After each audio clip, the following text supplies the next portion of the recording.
My name's Carrie and I'm travelling around Europe in my VW T25 Campervan while researching men's mental health.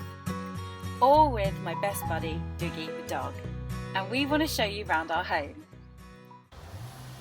So taking you straight into the cockpit, which has a lot of original features. So the wonderful steering wheel, but my favourite thing of all is my bullshit button that my friend got me. Bullshit detected. Take precautions.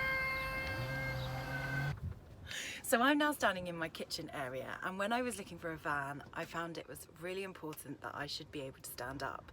So my VW campervan is a high top, not a pop top. It's up all the time, and instead of a bed, which you usually find here, I've actually got cupboards that go all the way back into the roof space.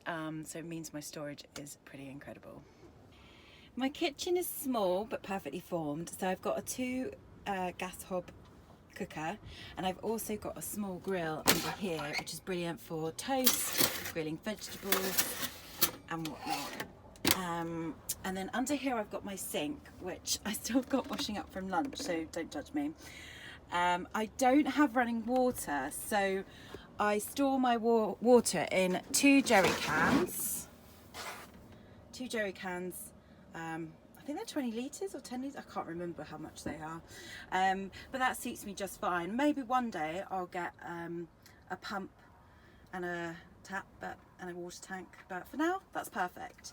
And then I've also got a small fridge which can run off the gas if I'm off grid, or be plugged in when I'm at a campsite, or the battery, but I never put it on the battery because it just drains it within 20 minutes. And then my boudoir. The bed's down at the minute because I've been staying in one place, so I've just been quite lazy and had it down most of the time, but it is a roller bed, so it does become a bench. And then these things that are rolled up here are thermal blinds, and they are brilliant. They're the best thing I've ever purchased for the van, because in the summer they reflect the sun, so it cools the van down, but in the winter it keeps the heat in as well. And my van is pretty much all windows. I've got 8 windows just like this, so I lose a lot of heat during the winter, and it's basically a conservatory in the summer. So these have been absolutely amazing. There's one for each window. And then I also like to put up sarongs just for a little bit of privacy if I don't want to put the blinds up. And Doogie. And then above the sort of bed area I have all my electrics. Not all of these work because there used to be a water system, but I don't have a tank anymore, so none of this works.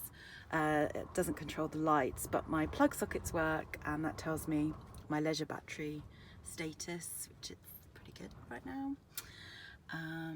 But yeah, that's a job that I need to do, is actually sort out the electrics in the van. It's just when you're buying an old van, that's something you've always got to be aware of, is that there's just a lot of history that comes with these vans, and so the wiring isn't going to be perfect because, you know, it's 30 years old with a lot of owners. One thing I did add in is my leisure battery. Oh, it's such a mess around here, but my leisure battery's housed in these drawers here, which I can't open because I've got so much stuff in this drawer, but you know, keep van life honest. So my leisure battery's in here, and the one thing I did put in is a USB charger from the thing. I put duct tape over the light because it kept me awake at night, but I just found this is the easiest thing to charge my phone and my iPad while on the road without being plugged in at a campsite for electricity. And then, while we're on the topic of keeping things honest, this is where I keep my toiletries, and this cupboard broke. Yeah. You'll notice as well, I've got duct tape pretty much everywhere. It's my answer to all things. So I didn't have any mosquito nets, if you can see, into the van before I came down to Portugal, and as it's got hotter, mosquitoes become more and more of an issue. So what I had to do is buy some mosquito netting and then just attach it with duct tape. It's done quite a good job actually. It's definitely made a difference. More duct tape, like I said. love the stuff. So that is the tour of Peggy, the van. She's quite small, so I didn't think there was too much to show you, but she's home and I love her, obviously. I also didn't make too much of an effort to tidy up, because as much as I love the videos and the photos of vans that have been converted and they're pristine and beautiful and modern and like small apartments on wheels, I find them incredibly inspiring. But at the same time, I think they can make it a little bit too perfect.